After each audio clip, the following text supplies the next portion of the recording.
Hello friends, chapter number 82 में हमने देखा था कि किस तरह से गिज़लिन और डेस्मोंड के बीच में खतरनाक लड़ाई चल रही थी। तब गिज़लिन ने युद्ध भूमि में अपना फोर्थ कोर एक्टिवेट किया और डेस्मोंड को मार डाला। अब इस चैप्टर की शुरुआत में हमें दिखाई जाती है कार्डेनिया राजधानी। सबसे पहले वहाँ का महल दिखाया जाता है, उसके बाद हम देखते हैं महल का मीटिंग रूम। यहाँ पर युद्ध के बारे में ही मीटिंग चल रही होती है। शुरुआत में हमें दिखती है प्रधान सेनापति मोरिस मक्वायर की शक्ल, जो चिल्ला रहा होता है कि क्या नॉर्थ का सबसे ताकतवर तलवारबाज। दोस्तों, इस मीटिंग रूम में कई बंदे बैठे हुए हैं और इन सब के सामने एक गोल्डन आर्मर पहने बंदा खड़ा होता है, जो शायद युद्ध के बारे में इन्हें रिपोर्ट बता रहा है। तब मोरिस मक्वायर फिर से चिल्लाता है कि क्या तुमने बिल्कुल सही कहा, बैरन फेनरिस गिज़लिन को नॉर्थ का सबसे ज्यादा ताकतवर तलवारबाज माना जा रहा है। तब वो गोल्डन आर्मर पहने हुए बंदा शांति से बोलता है कि हाँ, ये बात बिल्कुल सच है जो आपने सुनी। नॉर्थ का सबसे ज्यादा ताकतवर तलवारबाज उसे ही माना जा रहा है। दोस्तों, जितना ज्यादा खतरनाक युद्ध हुआ, वो भी अचानक से नाइट्स जो बिल्कुल फंस गए थे बुरी तरह से इस लड़ाई में। फेनरिस के सारे नाइट्स ने जिस तरह से इस युद्ध में मुकाबला किया, अचानक से प्लान बनाया और उन लोगों को हरा दिया। बेसिकली वनीसा, इलियन कोर और बाकी सारे मर्शनरी साथियों ने जो वफादारी दिखाई है,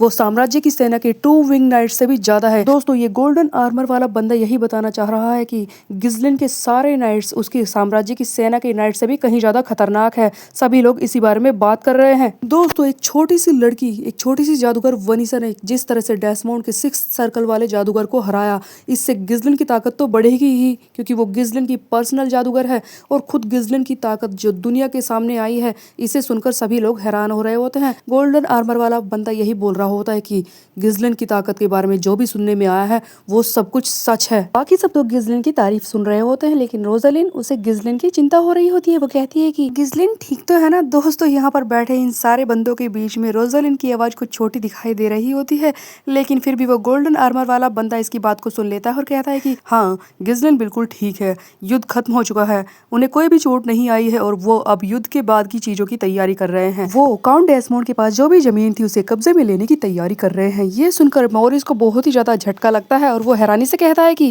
वो डेस्मोंड की इतनी बड़ी जमीन पर कब्जा करने वाला है, ये तो उसकी सचमुच बहुत ही खतरनाक चाल थी। अब मोरिस के चेहरे की इस परेशानी को देखकर चीफ जस्टिस का बेटा बिलोर नॉर्टन हंसने लगता है और कहता है कि उसे तो गिज़लिन से यही उम्मीद थी। तब एल्स पर, जो कि सामने ही बैठा होता है, वो बोलता है कि वैसे अगर इस चीज को देखा जाए ध्यान से तो अब बैरन फेनरिस गिज़लिन नॉर्थ का सबसे ज्यादा ताकतवर बंदा बन चुका है और उसका घराना सबसे ज्यादा ताकतवर बन चुका है नॉर्दर्न रीजन में। लेकिन दोस्तों, गिज़लिन की ये तरक्की सबको अच्छी नहीं लग रही थी। मार्किस मोरिस बहुत ही ज्यादा गुस्से में आ रहा था। वो परेशानी से मार्किस ब्रेंटफोर्ड से बोलता है कि आपको नहीं लगता कि आपको उसे रोकना चाहिए? जिस हिसाब से वो लड़का आगे बढ़ता जा रहा है, इतनी तेज गति से वो बेकाबू हो जाएगा। उस पर इसी वक्त लगाम लगाना जरूरी है, वरना अंधाधुंध ताकत में वो पागल हो सकता है। अब दोस्तों, गिज़लिन के खिलाफ मोरिस की बात सुनकर रोज़लिन को आ जाता है गुस्सा और वो बोलती है कि आपका मतलब क्या था इस बात से? क्या आप उसकी तरक्की को रोकना चाहते हैं? तब गिज़लिन से चिढ़ा हुआ मोरिस बोलता है कि मेरा मतलब ये है कि मैं आपको बताना चाहता हूँ कि वो एक ऐसा लड़का है जो बेलगाम है। वो हमेशा अपने ही मन की करता है। अगर उसके पास इतनी ज्यादा ताकत आ गई और सचमुच वो नॉर्दर्न रीजन में सबसे ताकतवर बनकर खुद को मालिक मानकर बैठ गया, तो वो किसी के हुक्म का पालन नहीं करेगा, वो बेकाबू हो जाएगा। उस वक्त हम क्या करेंगे? शायद आप लोग भूल रहे हैं कि रॉयलिस्ट फैक्शन का मकसद क्या है। हम चाहते थे कि गिज़लिन नॉर्दर्न रीजन को संभाले, ना कि उसका इकलौता मालिक बनकर बैठ जाए। दोस्तों, इस मोरिस को तो अभी से गिज़लिन से डर लगने लगा है। तब पीछे खड़ा टोलियो, जो कि मार्किस ब्रेंटफोर्ड का बॉडीगार्ड है, वो बोलता है कि वैसे मार्किस मोरिस की बात गलत भी नहीं है। अगर सचमुच वो बेकाबू हो गया, ताकतवर बन गया और हमारा हुक्म नहीं माना, तो हम क्या करेंगे? हमें लगता है कि हमें अपनी रणनीति में बदलाव करना होगा, ताकि गिज़लिन रॉयलिस्ट फैक्शन का एक हथियार बना रहे, ना कि बेकाबू होकर रॉयलिस्ट फैक्शन के ऊपर ही हमला बोल दे। दोस्तों, ये लोग लगातार गिज़लिन के बारे में चाय चाय पे कर ही रहे होते हैं, कुछ ना कुछ बोल रहे होते हैं। ये सारी बातें सुनकर फाइनली ब्रेंटफोर्ड परेशान हो जाता है और चिल्लाता है कि चुप करो सारे, ऐसा बिल्कुल नहीं हो सकता है।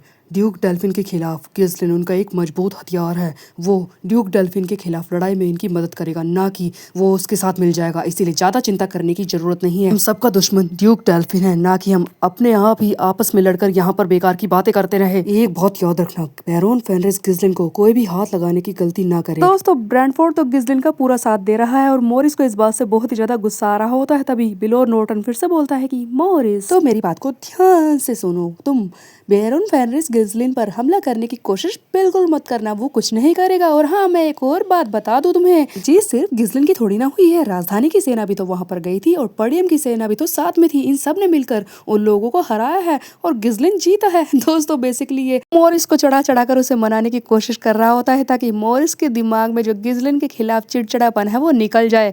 तभी इतने में ही एल्सपर बोलता है कि हाँ सर बिलोर नॉर्टन ने बिल्कुल सही कहा, अगर तुम राजधानी की सेना नहीं भेजते वहां पर तो वो जीत पाता क्या, गिस्लिन जीत ही नहीं पाता।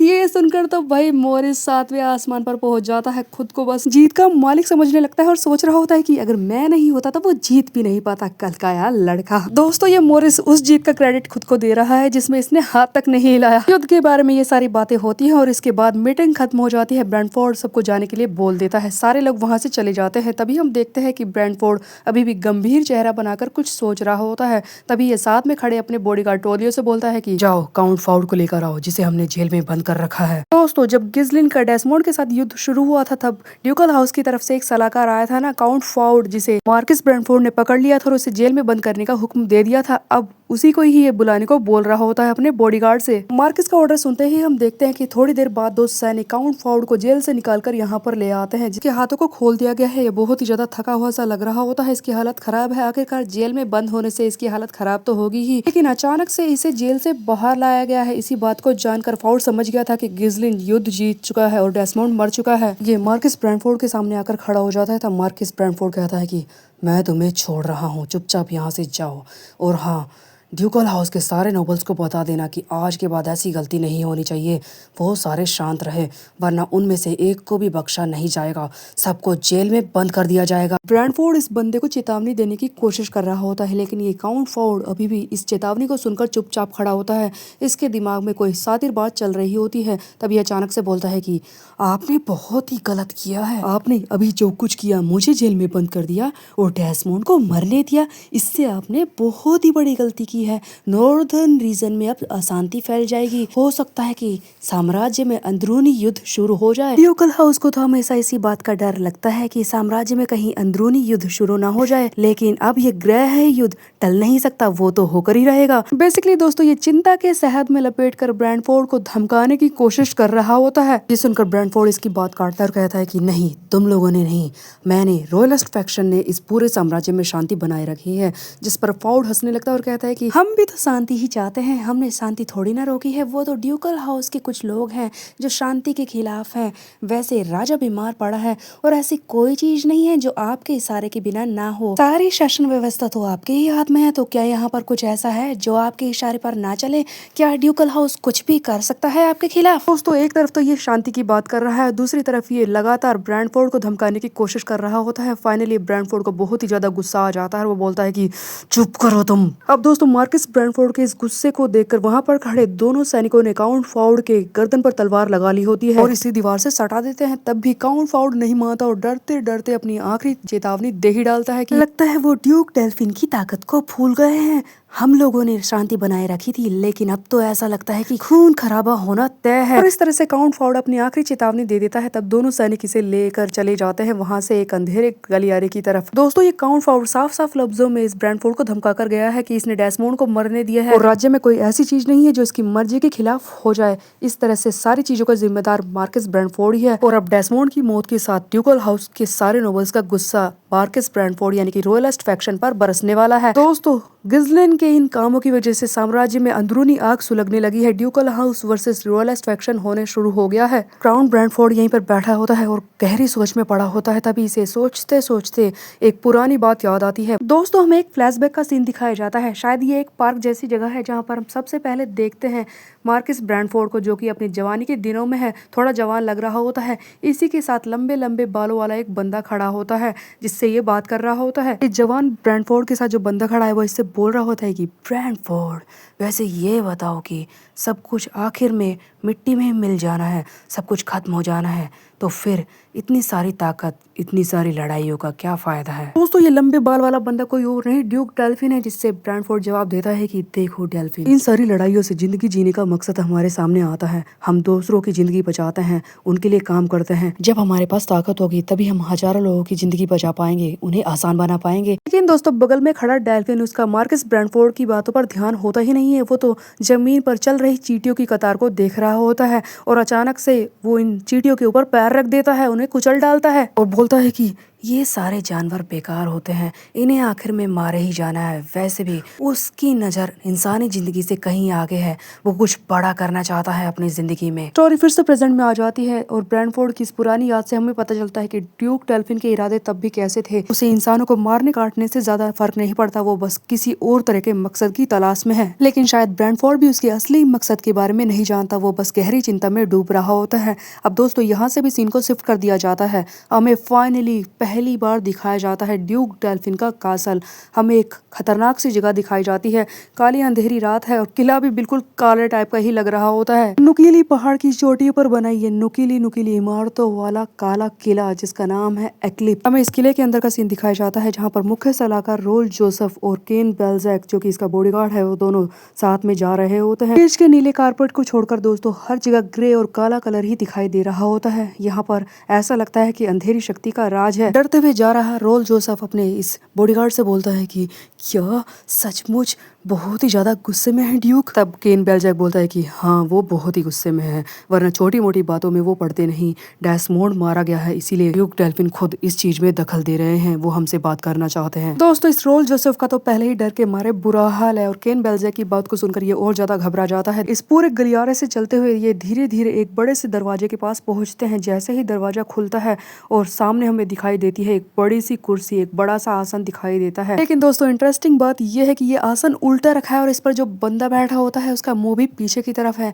हमें एक खतरनाक सा बंदा इस पर बैठा हुआ दिखाई तो दे रहा है, जिसके लंबे लंबे बाल हैं जो इस पूरी कुर्सी पर फैले हुए होते हैं। बाल इतने ज्यादा लंबे हैं ड्यूक डेल्फिन की कि वो कुर्सी पर नहीं जमीन तक आ रहे होते हैं। तभी हम देखते हैं कि रोल जोसेफ इसके सामने झुकता है। तभी पहली बार ड्यूक डेल्फिन की आवाज हमें सुनाई देती है जो कि बोलता है कि क्या डेस्मोंड सचमुच मारा गया? जिस पर रोल जोसेफ डरते डरते बोलता है कि हाँ हाँ वो मारा गया है, वो गिजलिन के हाथों से मारा गया। गिजलिन, ये नाम इन दिनों मुझे बहुत सुनने में आ रहा है। हाँ हाँ हाँ ड्यूक, मैंने उस लड़के की ताकत को कम समझा था, वो लड़का गिजलिन बहुत ही ज्यादा ताकतवर है। तब डेल्फिन इसके बॉडीगार्ड केन से बोलता है कि केन तुम मुझे बताओ कि वो लड़का गिजलिन, वो बैरन, उसके बारे में तुम्हारी राय क्या है? तब केन बेल्जैक बोलता है कि मैं आपको सच सच बताता हूँ कि वो लड़का बहुत ही ज़्यादा ताकतवर है। वो नॉर्दर्न रीजन में इतना ज़्यादा ताकतवर तलवारबाज है कि उसका कोई भी मुकाबला नहीं कर सकता। अगर उसे अभी इसी वक्त नहीं रोका गया तो वो जल्दी ही बहुत ही आगे बढ़ जाएगा और उसे रोकना बहुत ही ज़्यादा मुश्किल हो जाएगा हमारे लिए। ये सारी बातें सुनकर यहाँ पर ड्यूक डेल्फिन अपनी उंगलियों को चटकाने लगता है और सोच रहा होता है गिजलिन की ताकत के बारे में। उसकी ताकत को यहीं बैठे बैठे अनुमान लगाने की कोशिश कर रहा होता है।